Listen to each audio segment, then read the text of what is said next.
Hi, everyone. Welcome to PeopleMetrics Live. Today, we're talking about pharma product launches and 3 ways to plan your customer experience, or CX.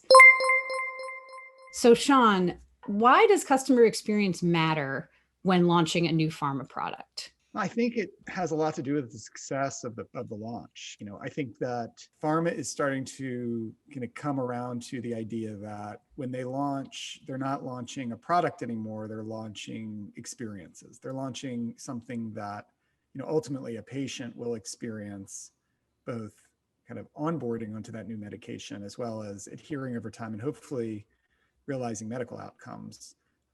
And the HCP is also part of that journey where, they need to be informed about what the product does, how it's different from competitors, what kind of support that the pharma company is going to provide to the patient during, the adoption of this product. And, so it's the experiences of these two kind of major groups of people. And there are others that are important too, could be caregivers, some other groups. That really make or break a product launch these days. And I think the way that pharma is thinking about it has evolved over time, and it's still evolving, I think. There's so much investment in drug development. Right, Kirk, like most drugs don't make it to market. And the investment that those that do, that return, not only has to be a return for that product, but a lot of them that didn't make it. So anything you can do to make that more successful is really, really important to think about. And like this experience mindset is kind of a new, different way to think about it, but it's really, really important for the success of the launch. Yeah, and especially, I think it makes very intuitive sense when you think about it in the customer experience space of, if you have a bad customer experience with any product you buy in your day-to-day, you're not going to buy it again. And, in a lot of cases, that same principle applies in the pharmaceutical space of, if you have a poor experience, especially if it's a new drug where you have considerations around, how do I get access through my insurance? Where does a specialty pharmacy there access this? If that's a poor experience for the patients, for the caregivers, for the HCPs, that's going to have an impact. And on its face, that's pretty clear. Yeah, and it's not like we think pharma has ignored those experiences. I don't want to say that. It's just maybe the perspective was different. It was around, okay, we've got to get the messaging right. Okay, we've got to make sure the sales force is in place. Okay, we've got to make sure samples are being dropped. Okay, we've got to do all these things, and those are all part of launches, right? We're not saying they're not, but really mapping, like intentionally thinking about, okay, when that physician gets information on the new product, what experience do we intentionally want them to have? And when that HCP tells the patient about this possibility for their health, to improve their health, what kind of experience do we want the patient to have as they onboard onto the new medication and adhere over time? Because we know, Kirk, right, from just data, we know that product launch will make or break a product, right? Like you've seen some data on that, right? Yeah, absolutely. And I think there's a few studies that we generally speak to internally. One is, as far as the importance of it, it generally costs about $3 billion to get to launch. To speak to all those things that you were just talking about, Sean, right. Of the details of, I've got to come up with the marketing plan. I've got to come up with the actual materials that are being presented to patients. I've got to get this in front of HCPs and the sales team. It's a $3 billion cost to get this up and running. And studies have found that 81% of the sales performance for a new drug is determined in that launch period. It is a make or break period for the adoption of your drug, is how well you're doing at launch. And our experience, kind of what we find from other pharma companies, is they are very focused on certain aspects of getting the launch correct, of making sure there is that, of course, access to specialty pharmacies and the interactions they're building with HCPs. And sometimes this idea of what's the actual experience for a patient, what's the actual experience for an HCP trying to prescribe this, can become just an afterthought. We'll get to that later. We have a lot to work on just to get up and running. Yeah, and I think what we're saying is, think about that first. What's the experience you want to create? And then map all of your tactics to create that, to make that experience what you want it to be, right? Or what you hope it to be. Because what we're seeing also in the data, Kirk, is that most product launches fail to meet expectations. Yes, that's true. 67% of drugs fail to meet the launch expectations. Yes. Which may be high. Let's just say sometimes expectations are really high, no doubt about it, right?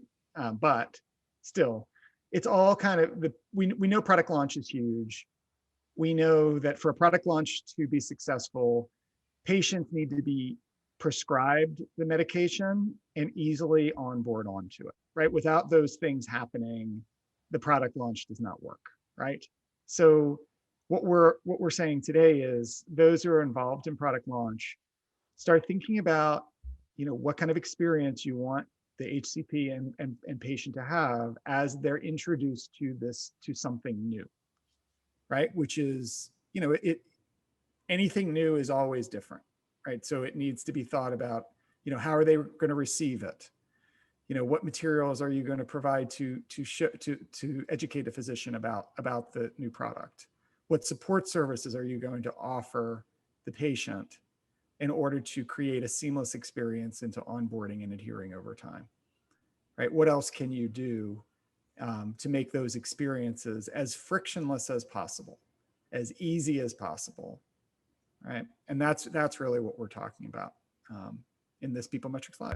Hi, it's Madeline. Thanks for joining us for PeopleMetrics Live. If this is your first time watching, PeopleMetrics Live is a weekly live webinar session where experts from our team answer your questions about customer, employee, and patient experience measurement and management. And sometimes we show you how you can achieve your goals using tools within our experience management platform. We've been doing this for over 2 decades now, and this is a great way for us to share our knowledge with you. You can sign up for upcoming sessions of PeopleMetrics Live at www.peoplemetrics.com/events and bring a friend. I think it's an interesting distinction that you guys are making too about, we often hear when pharma is thinking of the customer, a lot of times that means HCP. But what I hear you guys saying is that the patient is also a customer group to heavily consider. You have any comments about that? As you know, Madeline, I'm finishing up work on this book called Pharma Customer Experience. And one of the key principles in the book is that every industry has a ultimate customer and key stakeholders, right? Every industry does. And I think pharma is no different. And I think for many years, it's been the HCP that's been the primary target, as thought of as the customer. And what I'm suggesting in this book is that the patient be considered the ultimate customer. And I do say the pharma company has to decide which one it is, and that's ultimately their decision. However, when you think about what your mission of your company is, and if patient centricity and patient focus and those words are like key, and you're talking to your people, your employees, a lot about them, it makes sense to think of, I think, the patient as the customer and the physician, the HCP, as a extremely important stakeholder, and one whose experience also needs to be managed, by the way, without a doubt, and created, because they're partners with the patient in many ways to launch, to provide a successful launch, to get a successful launch as a result. But thinking about the patient as your ultimate customer, I think, does change mindset, right? So how do we engineer this backwards? So what we do in a lot of other industries is we imagine what the behavior is we want at the end, right, from the customer. And what do we want at the end from a launch? We want many new patients who have this current, disease to onboard and adhere to this new medication so they get better. They have better outcomes, they have live longer, better lives. That's the ultimate goal. So working backwards from that, what can you do before you launch the product to give patients a better opportunity to do that?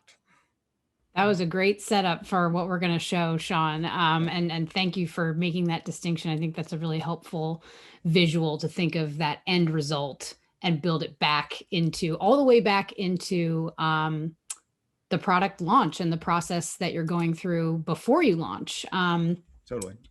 Yeah. So are you guys ready to run through our recommended activities for pre-launch? Absolutely. Yep. Awesome. Yes. Okay. And maybe I can kick it off with this one. Sure. Our first recommendation, which we're getting to how you do it on the screen, is to start early. When you're thinking about the experience of your customer, of the patients and the HCPs, this needs to happen well before the launch. This isn't something that you can return to after the launch. It isn't something you can think of kind of right before the launch. It is something that you need to build in early as a part of your processes. And part of that might seem obvious, where you think, yes, of course, I'm doing a lot of work pre-launch. I need to work with my marketing partners, my packaging, my sales team. Often what we find is that work ahead of a launch is very tactical. It's very focused on how do I actually bring this product to launch rather than how do I bring this patient experience, this customer experience to launch. So one, you want to start early, and here's how you do that. What we find is that all begins with creating a journey map for those patients and HCPs you are trying to build that experience for. And one thing we've noted on our previous call on journey mapping is this is distinct from a process flow. It's not, here's the steps a patient has to go through in order to access medication, or here are the steps that HCP or office staff have to go to. It is, what is their journey as a patient to try to think through the steps that they would have to go through, and what's the experience of that. So perhaps And Kirk, this is a phase where patient advocates are really important too, correct? absolutely. There's no reason that this needs to be done in a silo. This is exactly the kind of time frame where, as you're building out these processes, turn these process flows into journey maps and include patients as a part of that process, so they can help define this with you.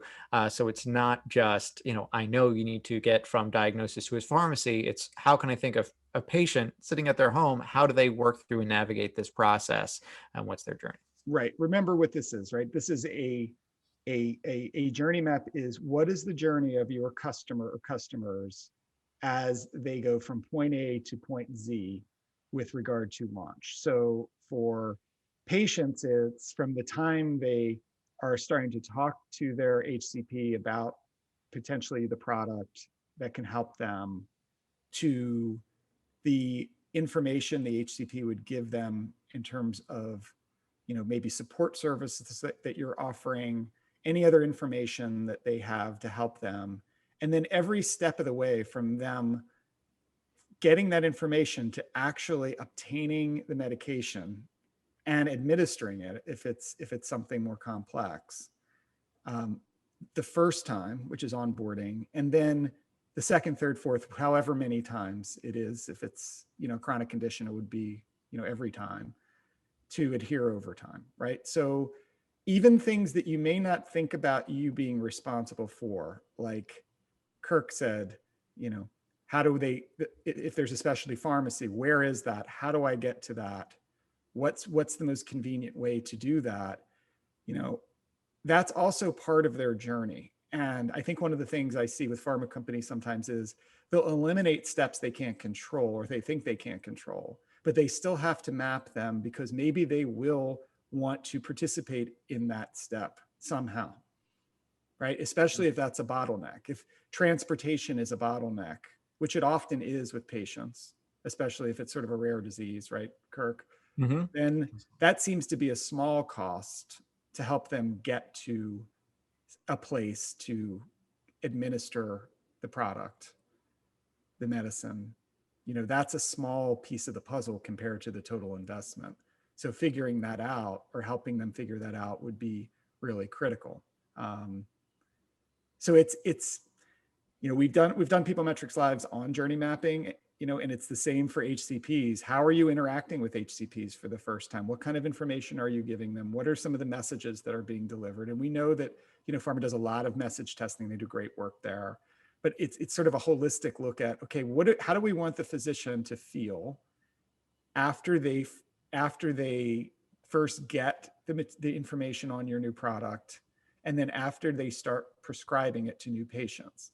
What's the feeling that you want them to have? What is the experience you want the HCP to have? And that experience should be easy, frictionless, as good as it can be. You know, HCPs shouldn't feel like they're alone, that you should be providing support for them also through your support services. Yeah, and I think a great way to think about this would be for the patients and HCPs, the first time they're getting a window into this process shouldn't be on the launch itself. Mm-hmm. You should have thought through this journey map with patients and HCPs ahead of time through the pre-launch, not just through your own kind of process flows. And exactly what Sean was saying, to think about these things like transportation, to think about these items that might be beyond your control. And so you don't want to just say, oh, we've designed this packaging with patients that I know is easier to read. You want to say, I've thought through the whole start to finish process of accessing this medication, not just but I brought in patients as a part of this process. That way it's not being truly experienced for the first time at launch because they've been a part of this the whole time. And this is part of our kind of pharma customer experience definition, right, Madeline? So the first part of it is always create customer experience intentionally, because we talk about this all the time.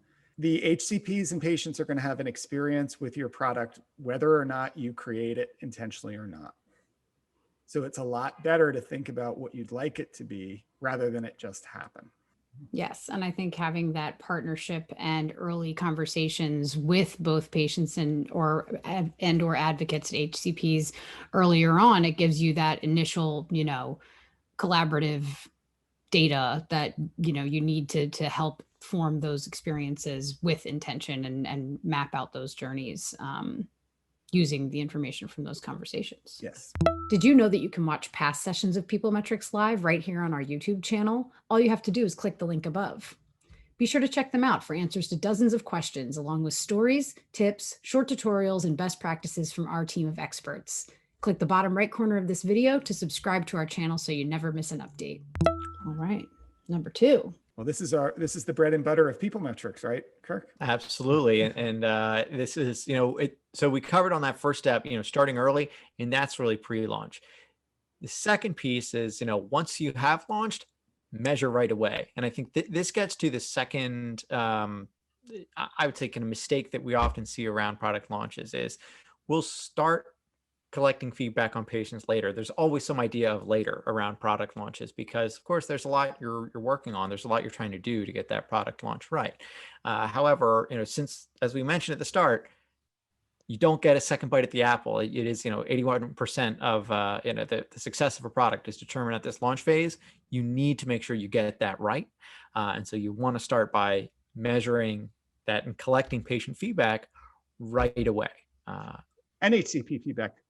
Here's the thing, right? Like, if you're putting together a patient support services program for your new product, that is a daunting task, whether or not you're bringing it in-house or engaging with a partner hub. And sometimes it's like, oh, that's so much work. I don't have any energy to measure the effectiveness of it. But that's exactly when you need to do that. Measuring the effectiveness of your patient support services at product launch will make a huge difference because you can make changes to this that will yield huge dividends, right?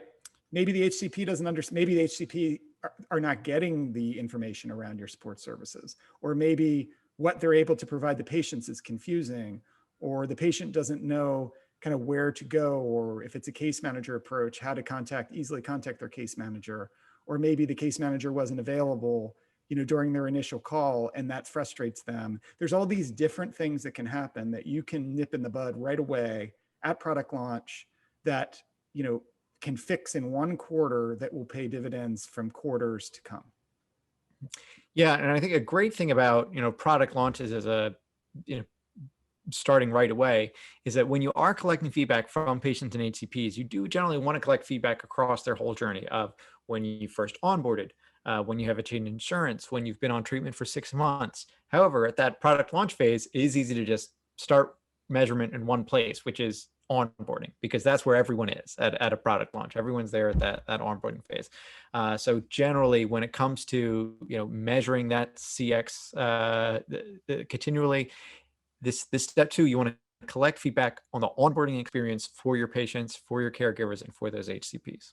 And if you have technology that you've developed to deliver those support services, it's important to, I would argue, pre-test that before you launch with a group of patients or HCPs, whoever you're providing it for, before going into launch, and then carefully measure the engagement as you launch, right? Because we all know that digital support is what's going on in a lot of cases, right?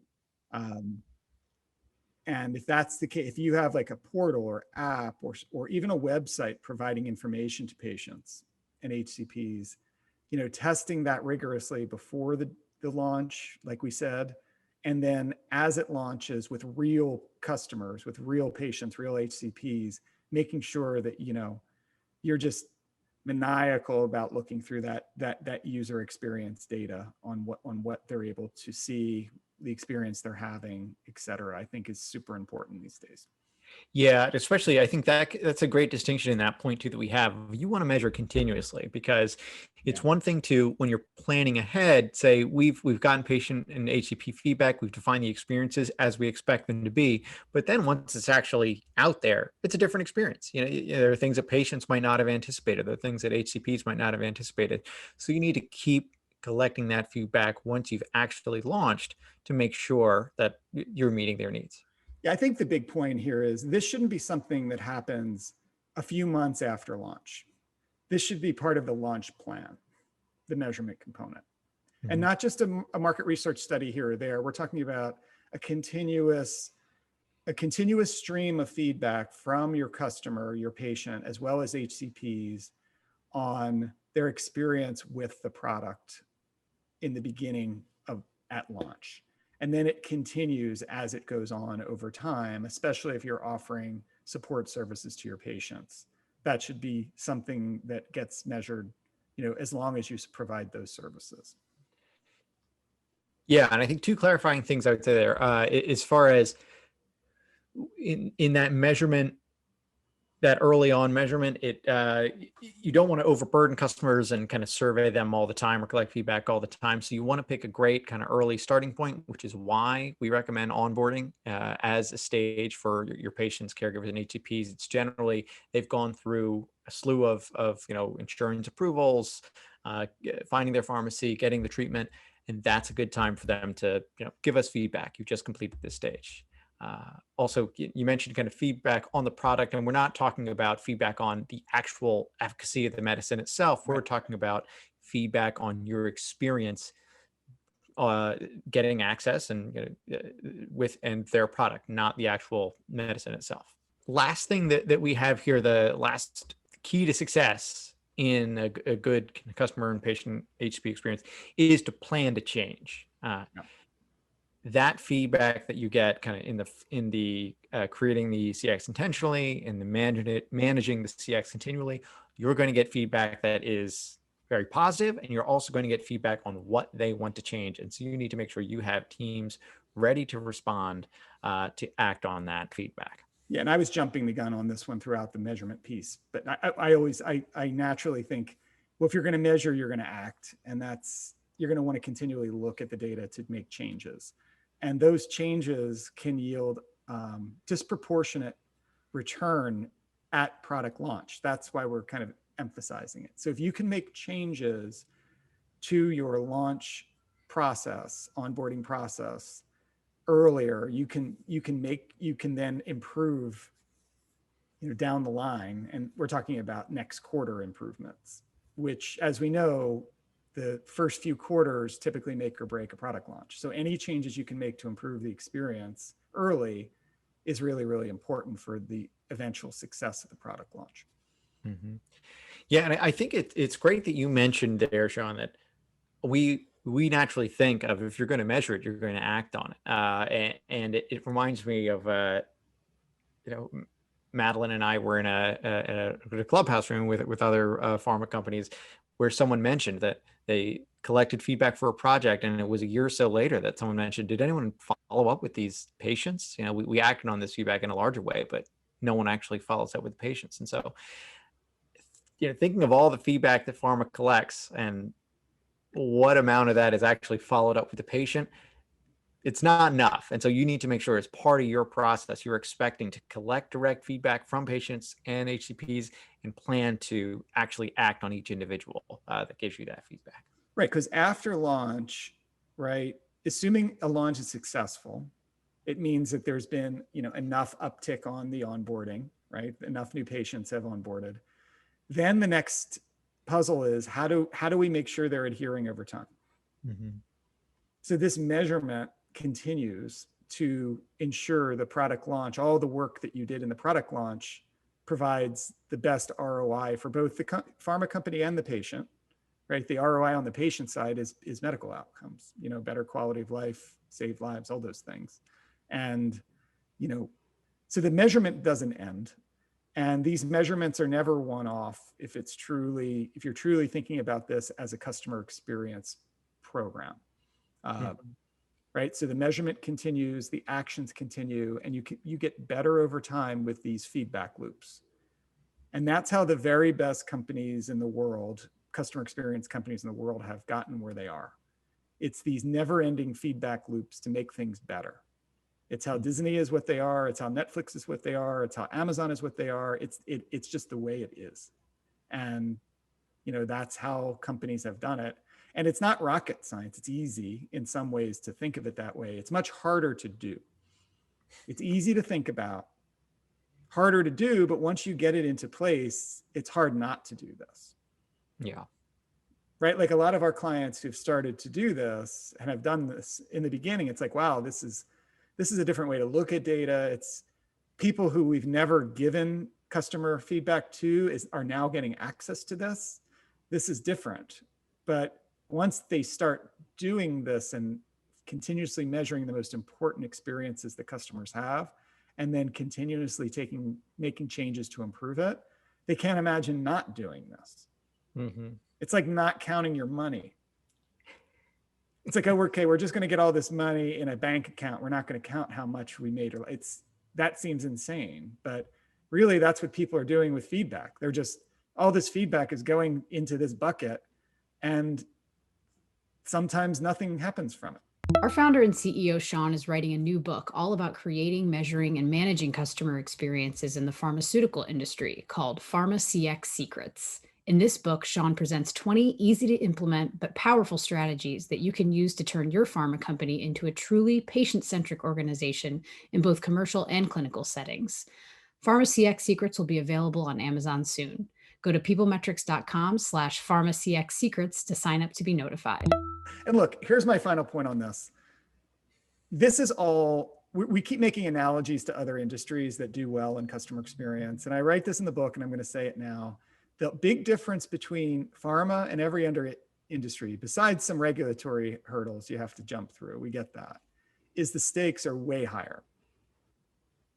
The stakes of a product launch here are much higher than Apple launching some new product, like this luggage tag thing or whatever they're doing, right? They're doing something with luggage tags or tags that you can find anything. Tag anything, yeah. Right? That's really convenient. I want to know where my luggage is or my wallet is or whatever, but that's not going to really impact my life. These product launches are truly impacting people's lives. And it's a moral imperative, I believe, that pharma think about experiences very, very carefully because the outcomes are so much higher stakes than these other industries that are so good at this. Just echoing what you guys are both saying about this being a real mindset shift. It's, it's different. I know we did a PeopleMetrics live on this too, but when you're talking about customer experience, it's not the same thing as market research. It's not a collect and report one-off kind of thing. It's really an active process where you're always iterating. It's not just to design it once and move on. So thank you for taking us through this. We do have time for a couple questions today. And so I'll just run through these. The first question is, launches are so different from regular operations. So how helpful is that feedback when you're talking about feedback on a launch? I'm happy to take that. So one, that feedback is essential. It's very helpful for the reason we mentioned at the top is that 81% of that product success is determined by the launch period. So even assuming the launch is totally different, none of this will ever be relevant a year from now. You need to know how are we doing in this first year, and what can we change in that first year to so you can improve. But that's not totally the case. Not all of the operations are different. There are certain kind of threads that will continue through as far as the support that folks receive, your website, kind of the app that you provide. So you do want to collect feedback, even though certain things will change. You might not have quick start programs in a year or have quite as many free samples. You do still need to collect a baseline that will be relevant into the future. I think it's more important, Kirk. I think feedback at product launch is the most important feedback you're going to get ever as a marketer in a pharma company, because you can make changes that will have disproportionate impact. Mm-hmm. Because we know that the product launch makes or breaks the product. So any changes that you can make based on customer feedback early in that product launch is a no-brainer. To me, it's absolutely critical. Yeah, definitely. Especially because you've got, probably you've got a large number of people on, coming on in those early stages as well to get the feedback from. Cool. And then my second question I've got is who should own these feedback programs internally? Generally, that's a really good one. We see it all over the place, right, Kirk? Right. Yeah, absolutely. It's some commercial teams, marketing teams. Generally, it's going to be when you're talking about collecting that ongoing feedback after a launch, it's commonly housed in the patient support team, as they're the ones who are directly interacting with patients and sits with them. Okay, I'm going to say this, and I'm going to throw this out here because I argue this point in the book too. I think there should be a chief experience officer at every pharma company, and there should be a department focused on the customer experience, like there is at other brands. And if there was that department, a C-level executive, that group should own this. And they should be responsible they would partner with the patient support, potentially partner with sales teams, whoever is involved with launches, marketing teams, but they would own it. But that's not happening today, but it's something that I think that I could see happening in the future. More and more CXOs, they call them, are popping up throughout the world in other industries. And I think it's just a matter of time before pharma gets one. It certainly makes sense because there's, a lot of times when we're asked this question a lot of where does this responsibility fall, it's hard to put it into one department because most departments influence the customer experience in some way. So it's hard to have that experience living in one of those departments when really they need to be taking a look at a lot of different areas of the business. I mean, to me, what the value of the CXO would be to make sure that this information that the appropriate people within the organization get access to it. So, the insights team should have access to it, obviously, the brand teams, the patient support teams, marketing teams, even potentially sales teams might get access to it. But the real value of a CXO would be they would be driving to make sure that data is ubiquitous and available across the people who need to know and can benefit from knowing that this information is available. Yeah. Right. And think of the diversity of input that you get internally when you're creating, doing that, coming back to the top of our diagram and creating those experiences. If you've got people from all these different departments you mentioned getting access to this feedback, having their own input on how they can help improve those experiences moving forward.